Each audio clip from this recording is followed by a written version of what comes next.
क्या हो जब आपकी एक गलती आपके पूरे परिवार को नरक के दरवाजे पे लाके खड़ा कर दे। तुर्की की सबसे खौफनाक और रूह कपा देने वाली हॉरर फ्रेंचाइजी फिर एक बार आपके सामने आ चुकी है अपने सबसे काले जादू के साथ सीजन 8। कहानी है एक ऐसे बेटे की जो अपनी पत्नी के कहने पर अपनी सगी माँ को ओल्ड एज होम में छोड़ आता है, लेकिन उसे नहीं पता था कि उसकी माँ के जाते ही उसके घर की दीवारों में कोई बहुत ही पुरानी और भूखी शैतानी ताकत जाग जाएगी। जब वो अपनी गलती सुधारने के लिए अपनी माँ को वापस लेके आता है तो वो सिर्फ उसकी माँ नहीं थी बल्कि उसके साथ घर में कदम रख चुका था एक बहुत ही भयानक जिन। आज की इस वीडियो में हम पूरी फिल्म की कहानी को सीन बाय सीन समझने वाले हैं हिंदी में। तो अगर आपका दिल कमजोर है तो अभी इस वीडियो को छोड़कर जा सकते हैं, और अगर आप सच में डर का सामना करना चाहते हैं तो लाइट ऑफ कर लीजिए, हेडफोन लगा लीजिए और चलिए शुरू करते हैं आज का सफर। फिल्म की शुरुआत में हम ओरान नाम के एक सेमन को देख पाते हैं जो एक जगह बैठकर रिचुअल कर रहा होता है। वहीं दूसरी तरफ एक लेडी दूसरे लेडी को नोट ऑफ टोर्मेंट के बारे में बता रही होती है, जो एक बहुत ही खतरनाक श्राप होता है जिसमें विक्टिम के 5 फैमिली मेंबर को नोट ऑफ टोर से बांध दिया जाता है, और जैसे ही वो बन जाते हैं तो इविल इनको मार कर लेता है। इसके बाद में इविल उनकी आत्मा को कमजोर कर उन पर फीड करने लग जाता है और एंड में इविल उनको पूरी तरह से निकल जाता है। लेकिन इसी के साथ जिसने ये कर्ज करवाया होता है उसको भी थोड़ी बहुत परेशानी होती है, यानी कि उसकी मौत भी हो सकती है। तभी यहाँ से सीन शिफ्ट हो जाता है जहाँ पर एक लेडी टेरिस पे चढ़कर नीचे कूद जाती है और खुदकुशी कर लेती है। आखिर ये लेडी कौन थी, इसने ऐसा क्यों किया, इसके बारे में हमें आगे पता चलेगा। वहीं दूसरी तरफ हम घर के अंदर ओरान को देख पाते हैं। तभी उसको घर के अंदर एक शैडो दिखाई देती है और उसको एक रास्ते पे ले जाने लगती है जहाँ वो अपने आप को एक हॉस्पिटल या नर्सिंग होम जैसे जगह पे पाता है, जहाँ पर बहुत सारी बूढ़ी लेडी थी जो कि अजीब तरह से हरकतें कर रही थी। ये सब देखकर उसे काफी अजीब लगता है और वो समझने की कोशिश करता है कि आखिरकार ये साया क्या है और वे उसे क्या दिखाना चाहती है। अभी वो एक ऐसे रूम में पहुंच जाता है जहाँ पर उसको एक चादर के नीचे 5 लाशें मिलती है। उसको कुछ भी समझ में नहीं आ रहा था कि आखिरकार ये किसकी लाशें हैं और ये शैडो उसको क्या दिखाना चाह रही है, लेकिन तभी वो साया वहाँ से गायब हो जाता है। तभी कहानी आती है 6 दिसंबर 2023 में, जहाँ पर हम फातिन नाम के एक आदमी को देख पाते हैं और उसकी फैमिली को भी, जिसके अंदर होते हैं उसकी वाइफ बरनाम, उसकी बड़ी बेटी आयलिन और छोटी बेटी एला, फाती की मोम गोनुल, और अभी फाती की मोम एक नर्सिंग होम यानी कि वृद्ध आश्रम में भेज दिया गया है, क्योंकि फाती की वाइफ को ऐसा लगा करता था कि उसकी मदर घर पे रहना उसके बच्चों के लिए सेफ नहीं है। क्योंकि एक बार जब गोनुल एला के साथ में खेल रही होती है तभी गोनुल ने एला को बॉक्स यानी कि संदूक के अंदर बंद कर दिया था, जिस वजह से उसकी जान भी जा सकती थी। उसके बाद से बरना के कहने पर फाती अपनी मोम को ओल्ड एज होम में छोड़ आया, लेकिन ये सब फाती को अच्छा नहीं लगा और वे रोज अपनी मोम को याद किया करता है। उसे काफी बुरा लगता है कि उसने अपनी माँ के साथ में सही नहीं किया। घर होने के बावजूद भी वह नर्सिंग होम में रह रही है। खैर घर के अंदर एला और बरना उसी के बारे में बात कर रहे होते हैं, जहाँ पर एला भी अपनी ग्रैंड मदर को बहुत मिस करती है। खैर एला आमलेट खा रही होती है, तभी उसके आमलेट में व्हाइट बाल निकल आती है, जिसको देखकर ये सभी गोनुल का समझते हैं, जो कि सबसे अजीब बात थी क्योंकि घर के अंदर गोनुल है ही नहीं। खैर इसी बीच फाती अपनी मोम से मिलने नर्सिंग होम जाता है, जहाँ पर वो उनसे बात करता है और उन्हें एला की वीडियो दिखाता है जिसमें वो उनको बहुत ही मिस कर रहे होते हैं, जिसको देखकर वो थोड़ी इमोशनल हो जाती है, लेकिन उसी पल वो चिल्ला देती है और वीडियो को बंद करवा देती है। तभी हमें हल्की हल्की कहानी यहाँ पर समझ में आती है। आखिरकार उस दिन हुआ क्या था जहाँ पर गोनुल अपने रूम में बैठी हुई थी, वहीं पर एला संदूक के अंदर छुप रही होती है। तभी संदूक अपने आप ही लॉक हो जाता है, लेकिन इतने में वहाँ पर वरना आ जाती है जो कि एला को देख लेती है और उसे बचा लेती है। उसको ऐसा लगता है कि ये सब गोनुल ने किया है, लेकिन ये सब तो पूरा एक्सीडेंट था। इसमें गोनुल की कोई भी गलती नहीं थी। बिना कुछ जाने समझे इतना बड़ा कदम उठा लिया और गोनुल को वृद्धाश्रम भेज दिया, बल्कि वो तो एक एक्सीडेंट था। खैर वहीं रात को हम फाती को देख पाते हैं जो अपनी वाइफ से अपनी मोम के बारे में बात कर रहा होता है कि घर होने के बावजूद भी उनको वहाँ पर रखना अच्छा नहीं है। इस पर उसकी वाइफ कहती है कि लेकिन अभी अभी तो उनको 2 हफ्ते हुए हैं, तो जल्द ही उनको वहाँ पर रहने की आदत पड़ जाएगी। इस बात पर उसको भी थोड़ा अफसोस है, लेकिन यह सब उसकी मजबूरी है। वे अपनी बच्चों की जान को रिस्क नहीं लेना चाहती थी, लेकिन ऐसा कुछ नहीं था, वो तो एक एक्सीडेंट था। खैर अब सेम नाइट स्टार्टिंग वाली लेडी को देख पाते हैं, जहाँ पर वो एक सीक्रेट डोर से गोनुल को एक रूम के अंदर लेके आती है और यह दूसरी लेडी एक सैमन थी।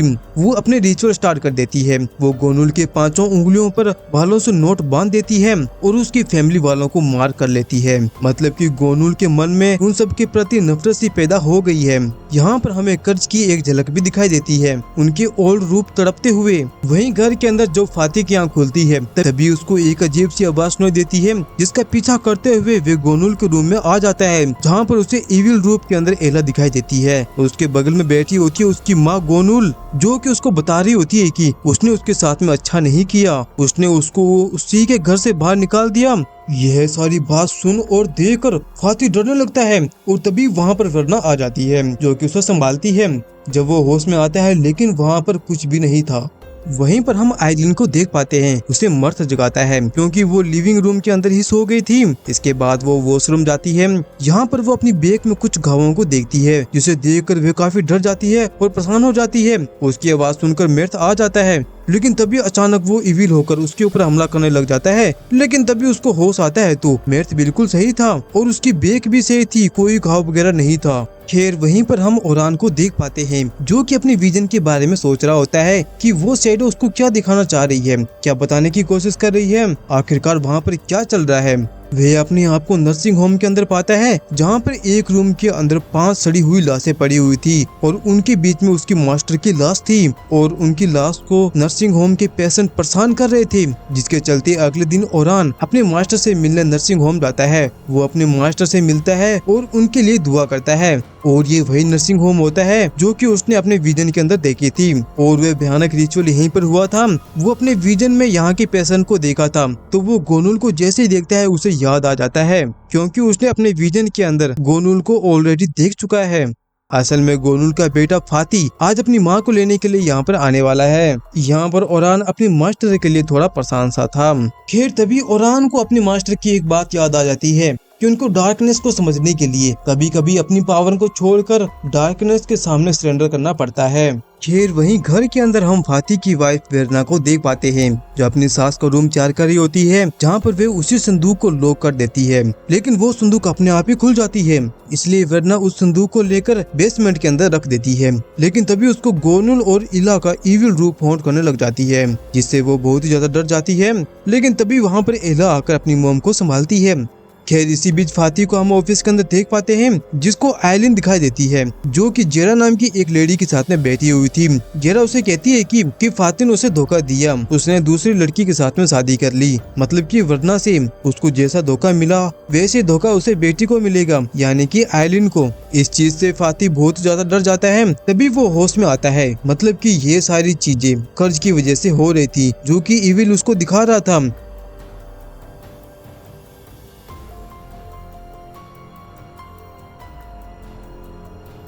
इसी बीच आइलिन मर्थ के साथ में मूवी देखने गई हुई थी। तभी वहाँ पर उसको जेरा दिखाई देती है, जिसको वो होंठ करने लग जाती है, जिससे कि वे काफी डर जाती है। लेकिन तभी मर्थ उसे संभाल लेता है। वहीं दूसरी तरफ फाती अपनी मोम को घर पे लेके आ गया था, जिसके आने की खुशी सबको बहुत थी। उनको लाने के बाद में उसे अपने रूम में सुला दिया जाता है। इसके बाद में वरना एला को सुलाने के लिए उसके पास आती है और उसे कहानी सुनाकर सुला देती है। फिर वो गोनुल के रूम में जैसी आती है, तभी वहाँ पर गोनुल उसको होंठ करने लग जाती है और बोलती है कि उसे नर्सिंग होम भेजकर बहुत बड़ी गलती कर दी। तभी वो अपने आप को संभाल कर रूम से बाहर आ जाती है, लेकिन तभी उसको एला के चिल्लाने की आवाज सुनाई देती है, जिसको बहुत सारे घोस्ट होंठ कर रहे होते हैं। तभी वो भागकर एला के रूम में जाती है और उसे संभालती है। वहीं फाती को बाहर जेरा का भूत दिखाई देता है, जो एला, आइलिन और गोनुल के साथ थी, और यह कहती है कि वो फाती की पूरी फैमिली को परेशान करेगी। इस चीज से वो बहुत ही परेशान हो जाता है। इसी बीच नर्सिंग होम के अंदर हम ओरान को देख पाते हैं, जो कि वहाँ पर मौजूद इविल को सेंस कर पा रहा था।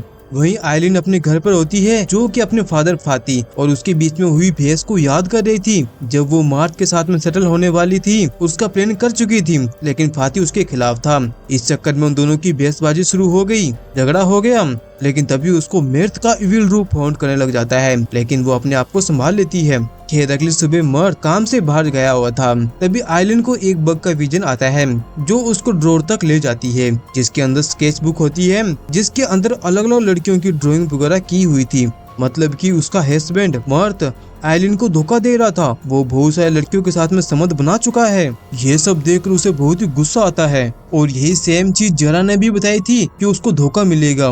यह देखकर आइलिन को बहुत ही बड़ा सदमा लगता है। इस चक्कर में उसने अपने फादर से भी झगड़ा कर लिया, मतलब कि अब वो घर की रही ना घाट की। इसी बीच हम नर्सिंग होम के अंदर मूवी की स्टार्टिंग वाली लेडी को देख पाते हैं जो अपनी बेटी की याद में रो रही होती है और उसकी बेटी ही जेरा थी जिसको फाती ने धोखा दिया था। इस सदमे को वो झेल नहीं पाई और अपने आप को खत्म कर लिया, जिसका जिम्मेदार उसकी माँ फाती और उसकी फैमिली को मानती है। इस चीज से हम ये जान पाते हैं कि यह कर्ज किस लिए करवाया गया था। गोनुल के मन के अंदर यह नफरत क्यों घोली गई, यानी कि मेन बदला फाती के साथ था। गोनुल यहाँ सिर्फ एक खाली जरिया है और वो सेवन थी ना, वो भी इस लेडी की पुरानी पहचान वाली थी जिसे भी जेरा का जाने का दुख था। वहीं घर के अंदर हम वरना को खाना बनाता हुआ देख पाते हैं। तभी उसको एक हियर नोट मिलता है। वो फ्रिज के अंदर एला को किसी मरे हुए बच्चे के साथ में देखती है। यह देखकर वो काफी ज्यादा डर जाती है। तभी उसको एला और गोनुल की आवाज सुनाई देती है जो कि उसी के बारे में बात कर रहे होते हैं कि वरना पागल सी हो गई है और उसकी हालत भी काफी खराब हो गई है, लेकिन ये सब जिन दिखा रहा होता है, ऐसा कुछ नहीं है।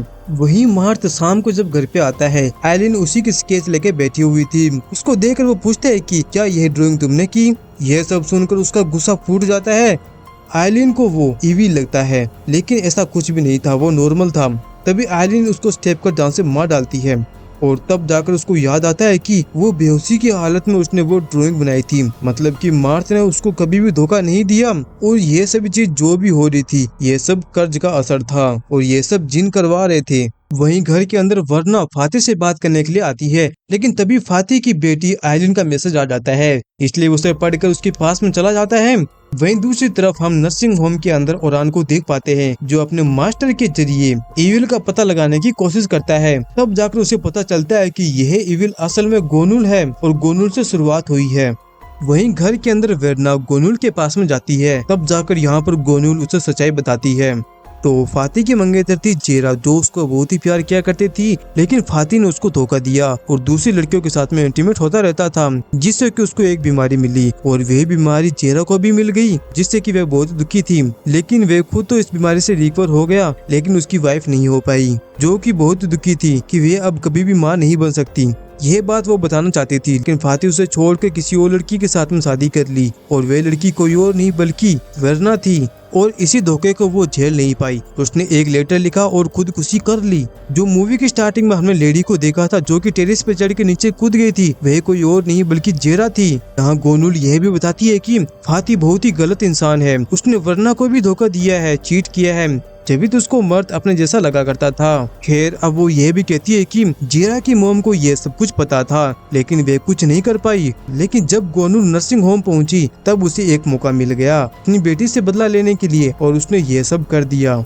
खैर यहाँ गोनुल वरना से कहती है कि एला बेसमेंट के अंदर उसी संदूक में है, जाओ और बचा लो। यह सुनकर वरना बेसमेंट की तरफ भागती है और एला को बचाने के लिए संदूक को जैसे ही खोलती है तभी उसे एला इविल रूप में दिखाई देती है जो कि उसे हॉन्ट करती है। और अब फाइनली वरना प्रजस हो जाती है जो कि अपनी बेटी एला को संदूक के अंदर बंद कर देती है। खैर वहीं फाती का मैसेज आने के बाद वो सीधा आइलिन के पास में पहुंच जाता है, लेकिन आइलिन ने फाती को वहां पर बुलाया था जहां पर जेरा मरी थी और यहाँ पर सेम जेरा के जैसे ही आइलिन ऊपर चढ़ जाती है और ऊपर से कूद कर खुदकुशी कर लेती है। ये खौफनाक मंजर देखकर फाती पूरी तरह से टूट जाता है, उसके कर्मों की सजा उसे मिल रही थी। वहीं नर्सिंग होम के अंदर हम जेरा की मोम को देख पाते हैं जो कि ये सब कुछ याद कर रही होती है। तभी उसके सामने जेरा का भूत आ जाता है जो कि असल में इस कर्ज का इविल था। इस कर्ज के अंदर यह बताया गया था कि जो भी इस कर्ज को स्टार्ट करेगा वो भी मारा जाएगा। तभी वो इविल आकर उसको भी खत्म कर देता है। वहीं फाती आइलिन की डेड बॉडी लेके घर पे आ जाता है। यहाँ पर उसको इविल गोनुल मिलती है जो उसको जेरा के बारे में बोलकर और उसको अपनी फैमिली के विजन दिखाकर कमजोर करने लग जाती है, जिस चक्कर में उसको ढेर सारी पिल्स दे देती है। इसके बाद में वो कभी भी मर सकता है। खैर अब तक ओरान भी वहाँ पे आ चुका था जो ये सब समझने की कोशिश करने लग जाता है कि यहाँ पर ऐसा क्या चीज दफन है जिस वजह से यहाँ पर डार्कनेस ज्यादा है, जिसके चलते यहाँ पर पूरी परिवार की कब्र बनाई हुई है। इसके बाद में ओरान गोनुल के जरिए उस कर्ज के दुनिया में चला जाता है जहाँ पर इविल उसे कहता है कि तुम यहाँ से चले जाओ वरना मैं तुम्हारे मास्टर को मार दूंगी। मतलब कि वो इविल इसको भगाने के लिए उसके चहेते को मारने की धमकी दे रही थी। लेकिन ओरान उसकी धमकियों से डरने वाला नहीं था। इसके बाद में वो यहाँ पर प्रेयर्स वगैरह करने लग जाता है और उस फैमिली को बचाने के लिए बोलता है। यहाँ पर वो इविल उसे मास्टर के मरने का विजन भी दिखाती है। इस चीज से वो काफी परेशान हो जाता है, लेकिन अगले पल उसके विजन आता है जहाँ पर उसके मास्टर उसे हिम्मत देता है और कहता है कि कर्ज को खत्म करो। यहाँ पर अंदर आने के बाद में वो चेंटिंग वगैरह करने लग जाता है, जिससे कि इविल कमजोर हो जाता है और यह कर्ज टूट जाता है। और अब यहाँ पर हमें पता चलता है कि यह कहानी सच्ची घटना पे आधारित है और इसमें जितने भी कैरेक्टर थे वो रियल थे, वरना कुछ दिनों बाद रिकवर हो गई। वो एला को लेकर यहाँ से दूर चली गई। वहीं फाती बहुत बीमार रहने लग गया, जो कि अब अपनी माँ के यहाँ पर रहा करता है। यहाँ पर उसको बहुत ही बड़ा ट्रॉमा पैदा हो गया था, जो था इट्स ओवर, जो कि उसकी बेटी की लास्ट मैसेज थी। उसमें लिखा हुआ था कि it's over, it's over, it's over, जो कि बार बार उसके माइंड में रिपीट होती रहती है। और इसी के साथ में यहाँ पर ये मूवी खत्म हो जाती है।